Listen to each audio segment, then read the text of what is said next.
Olá, amigos do programa Patriotas em Ação. Bem-vindos à CSC TV, a TV na web feita para você. Hoje estamos recebendo aqui em nossos estúdios a doutoranda Ana Paula da Paz Tavares, onde vamos falar sobre um assunto muito atualizado hoje, que é queixas escolares. Doutora Ana Paula, seja bem-vinda ao programa Patriotas em Ação. Obrigada, Marcelo, pela oportunidade. É uma satisfação estar aqui, sobretudo para discutir um tema bastante atual, como você disse, importante, né, no processo de escolarização. Fiquei muito feliz e motivada com o seu convite, né, e o seu público vai estar aproveitando dessas reflexões e dessas informações. Eu que agradeço a sua presença, porque o assunto sobre educação realmente toca a minha pessoa, porque eu, como professor, você sabe que eu sou professor, eu acho um assunto muito interessante. Bem, os amigos de casa vão conhecer um pouco agora da professora Ana Paula. Quem é a professora Ana Paula? Bom, eu sou pedagoga, psicopedagoga. Eu venho há mais de 10 anos estudando a área da psicologia e a área da educação, na tentativa de compreender o desenvolvimento humano, a constituição do sujeito, a relação entre aprendizagem e desenvolvimento e os fatores que estão envolvidos, né, nesses processos. Tenho 3 especializações, falando um pouco do meu percurso acadêmico, né? Certo. Um é de educação especial, métodos e técnicas de ensino e psicopedagogia clínica e institucional. E aí sou mestre em psicologia e atualmente, como você falou, doutoranda no programa de pós-graduação em psicologia na UEM. Muito bom. Falando um pouco sobre a minha atuação profissional, eu trabalho com crianças com dificuldade de aprendizagem e com deficiência nas séries iniciais do ensino fundamental e sou professora na graduação e na pós-graduação também, com formação de professores. Ana Paula, o que levou você a escrever sobre esse tema, queixas escolares? O que está acontecendo? Queixas escolares. Bom, aí a gente já está relacionando com a gente pode fazer um link, uma relação com o fracasso escolar, que é uma construção histórica, né, que vários estudiosos vêm pesquisando esse tema e a partir da Pato dos anos 80, mais ou menos, com um olhar mais crítico, que é essa a nossa proposta, tentar entender esse fenômeno com um olhar mais crítico, um olhar mais amplo, fugindo da questão pontual, né? Então, para a gente entender a queixa escolar, vamos tentar buscar pelo próprio termo, queixa. Então, se você for buscar no dicionário o que significa queixa, é um ato, uma ação de queixar-se, né? É quando você tem uma lamentação, quando você reclama, fala sobre uma dor, sobre um sofrimento. Então, um exemplo simples que muitos passam, né, por isso, e para ficar de uma forma didática, quando você vai ao médico, você vai com uma queixa, ele pergunta qual a sua queixa, qual é o seu problema, o que te trouxe até aqui, né? E aí você fala, tô com queda de cabelo, tenho palpitação, tenho insônia, né? E se esse médico tiver uma visão mais crítica, tiver preocupado com a sua saúde, ele vai fazer uma investigação. Então ele vai pedir exames, né, diversos tipos de exames, e aí para então chegar num diagnóstico para depois propor um tratamento e não simplesmente passar um medicamento e você virar as costas e voltar só tratando do sintoma, né? Nessa ação que você faz aqui, do que são as queixas escolares, você trata o indivíduo ou você trata no coletivo? Então, aí, nesse exemplo que eu comentei, eu faço também a relação, porque queixas escolares, então, é esse sofrimento, é esse relato da queixa, do sofrimento relacionado à escola. E aí a gente precisa ter esse olhar da totalidade, né? Certo. Não olhar apenas a criança que chega até mim como psicopedagogo ou como pedagogo, uma profissional que atua na educação, né? Mas eu preciso verificar outros fatores, fazer esse exame, levantar esse diagnóstico e tentar entender qual é a questão que está interferindo nessa aprendizagem da criança. E aí entra vários fatores, né? Por exemplo, essa pesquisa que eu realizei, eu analisei vários fichas de ingresso dos alunos que eram atendidos num projeto de extensão da UEM. Eles eram atendidos, chegavam até nós porque eles tinham queixas escolares. Eu fiz o levantamento dessas queixas para entender como que está sendo abordada, a qual viés. Certo. E chegou um determinado momento da pesquisa que 100% das queixas que estavam prescritas ali era de ordem do indivíduo. Estava sendo entendida como o problema da criança. Até pelo termo, quando a gente fala problemas de aprendizagem, né? Problemas, um obstáculo, aprendiz. Quem é o aprendiz? É a criança. Então, logo você faz a relação, problema da criança, né? Então, a gente, por isso, utiliza queixas escolares, porque é algum problema que está na escola, no sistema escolar, na questão de escolarização. Dentro da comunidade escolar, porque, como você falou, são várias linhas de pesquisa, uma vez que a educação é pluralista, né? Sim. Ela tem várias linhas de informação. Ana Paula, e dentro disso, quais são os tipos de queixa mais frequentes que você encontra, né, nesse seu trabalho? São diversas. Uma delas é a dificuldade de aprendizagem, que chega, né? Então, é um termo meio que generalista, essa dificuldade de aprendizagem. Mas aí vem o TDAH, vem o autismo, vem o transtorno opositor, né? Então, são vários, mas o mais frequente é a queixa de aprendizagem. Mas o que a gente precisa entender é essa questão. Todos esses é por conta do indivíduo, está culpabilizando, responsabilizando uma única pessoa e não os fatores, os processos que estão envolvidos, né?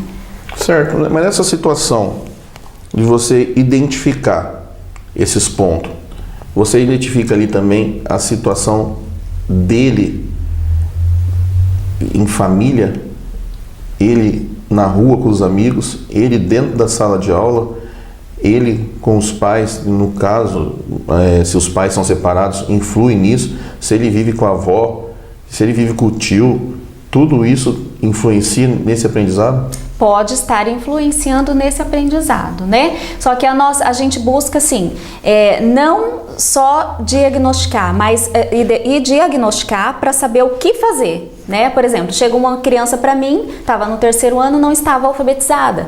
Não sabia as letras do alfabeto. Existe muito isso. Existe muito. E aí, qualquer prática corriqueira hoje, o que faria? Não, ele tem déficit de atenção, ele não consegue aprender, procurando uma causa. A gente fez uma investigação e identificou que essa criança, nesse curto período de escolarização, já tinha passado por 4 escolas. Então, o que acontece? Não é um problema com a criança, houve um problema de ruptura no processo de escolarização, né? Então, no 1º, 2º ano, a criança passou por 4 escolas. Cada professor tem uma metodologia, cada escola tem uma forma de trabalhar, né? Então, essa criança não conseguiu acompanhar esse processo. Então, você trabalha com a criança. Essas questões escolares, evita dela estar sendo diagnosticada, evita dela estar tomando medicamento. Ana Paula, fala o seguinte, você atende, em média, quantas crianças? Eu atendo em torno de 40 crianças mês. Mês, certo, porque assim, tem a linha, você vai trabalhar com autista, um autista você trabalha de um jeito, o outro autista já é outra situação, eles não são iguais, não tem uma fórmula mágica. Aí você vai trabalhar com pessoa que tem o síndrome de Down, aí você vai trabalhar com quem tem TDAH. Aí eu quero saber como você vai fazer nessa situação, como que você segue essa sua linha de trabalho dentro da situação de cada pessoa, cada indivíduo ali do aluno. Isso, Marcelo, porque cada um tem a sua necessidade, tem a sua particularidade, né? Então a gente busca identificar qual é a necessidade e a dificuldade do aluno. Mas a gente trabalha dentro, no rol ali de possibilidades do aluno, né? Então a gente tem uma crença que todo aluno pode aprender, todo ser humano pode aprender. Quando você tem isso em mente, você abre possibilidades para investir, né? Para ensinar. E aí eu monto grupos. Com esses alunos eu monto grupos de acordo com as afinidades, com o nível de aprendizagem, né? E eu tento trabalhar, então, grupos pequenos, tento trabalhar de acordo com a necessidade de cada grupo. O ano passado, Ana Paula, eu tive a oportunidade de trabalhar com um aluno comportamental. Acompanhei ele em sala de aula comportamental. E eu não entendia porque ele era daquele jeito. Eu fui entender quando eu fui conhecer a família. Aí você vê a estrutura. Se eu falar para você que eles dormiam em 5 na sala, com beliche, colchão, fino que estava na grade, daí você conversa com o aluno e fala assim, professor, eu vou dormir 2 horas da manhã, 3 horas da manhã para estar na escola às 7 horas. Isso influencia muito. Eu acho que não só no aprendizado, como no psicológico da criança. Então, o seu trabalho, você identifica também a família. Eu acho isso muito interessante, porque você está indo buscar a causa lá na raiz, né? Você não fica esperando o relatório. Muitas vezes a mãe chega no médico e dá o relatório que o filho faz, aí eu tomo esse remédio. Então você busca na raiz esse problema. Isso, a gente busca a causa, né? A causa do problema. E não estar tratando o sintoma do problema, né? E como que os pais podem fazer para ajudar nesse processo? Isso. Bom, os pais não têm obrigação de ter o domínio do conteúdo escolar para estar ajudando no processo de escolarização, né? Mas ele também tem a responsabilidade na educação dos seus filhos, né? Exato. Então, eu sugiro assim, busca informações com a escola, pede ajuda para o professor, ele está ali, é um profissional que estudou, que tem conhecimentos para estar educando, ensinando os filhos. Então, o primeiro ponto é valorizar a escola, valorizar o profissional que está ali trabalhando com as crianças, né? E tentar participar ao máximo possível dessa escola. E buscar informações, estudar. Eu comento com as minhas alunas lá da pós, né? Quando elas falam, mas qual a orientação que a gente vai dar para os pais? E eu falo dessa questão e eu falo, não precisa ensinar a tarefa, mas organiza um espaço para a criança fazer a tarefa, né? Respeita a criança na hora da tarefa. Olha, vamos fazer silêncio, né? O fulano está valorizar esse momento de estudos, né? Essa é uma forma bastante importante que os pais podem estar ajudando. Porque o local de estudo ele tem que ser um lugar sadio, tanto na escola como em casa. O aluno ele não pode ter um lugar onde ele está estudando com a mãe com o rádio ligado, o irmão brincando com o carrinho bate e volta. Ele tem que estar concentrado para estudar.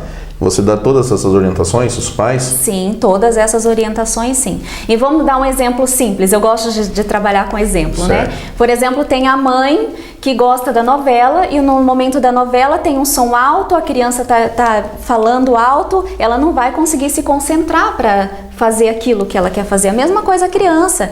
A aprendizagem não é fácil, a aprendizagem precisa de um processo bastante doloroso, de muita atenção, de muita dedicação, né? Então, precisa se valorizar e respeitar esse momento da criança com relação às atividades escolares. Certo. Ana Paula, você desenvolve um trabalho, estou vendo um trabalho bonito seu, mas você trabalha em parceria com algum médico, algum pediatra que você trabalha em parceria, indica o que está acontecendo com ele, porque você faz trabalho pedagógico e o médico ele precisa saber também como está, o médico acompanha uma pessoa com TDAH, um autista, ele precisa saber também como é o comportamento do aluno dentro de sala de aula, dentro da família. Você tem uma parceria? A gente trabalha de uma forma dialógica, né? Então eu tenho dialogado com psicólogos, com fonoaudiólogos, com neurologistas, né? Com as escolas, com a família, não em um em específico, mas eu estou aberta para esse diálogo, né? E essa troca, orientação dos pais, receber e também informar os profissionais com relação à minha área. Então a gente trabalha dessa forma dialogada mesmo. Ana Paula, a gente está em sala de aula, a gente sabe que muitos pais precisam desse apoio, às vezes até por falta de informação. Professora Ana Paula, nosso programa está chegando ao final e queria que você deixasse as considerações para os nossos amigos de casa. Marcelo, eu quero agradecer mais uma vez pela oportunidade, pela possibilidade de estar discutindo um tema bastante importante e atual que atinge a vida de muitas pessoas, né? E estamos à disposição para perguntas, para considerações. Sim, os amigos que mandam as perguntas, no próximo programa você responde, porque realmente vão surgir. Eu quero agradecer muito a sua presença aqui, sei que seu tempo é muito corrido, já fica o convite para você voltar outras vezes. Amigos do programa Patriotas em Ação, muito obrigado pela sua participação e até o próximo programa. Aqui é o Edu Guedes. Que legal que você recebeu a visita de um consultor da FC Unifiel aí na sua escola. Eu estou muito feliz. Eu conheço toda a direção da faculdade, a presidência, a estrutura super moderna e tecnológica. Aliás, a gente está fazendo esse vídeo especialmente para você, direto aqui da faculdade, e que tem um EAD que garante a mais alta qualidade de ensino.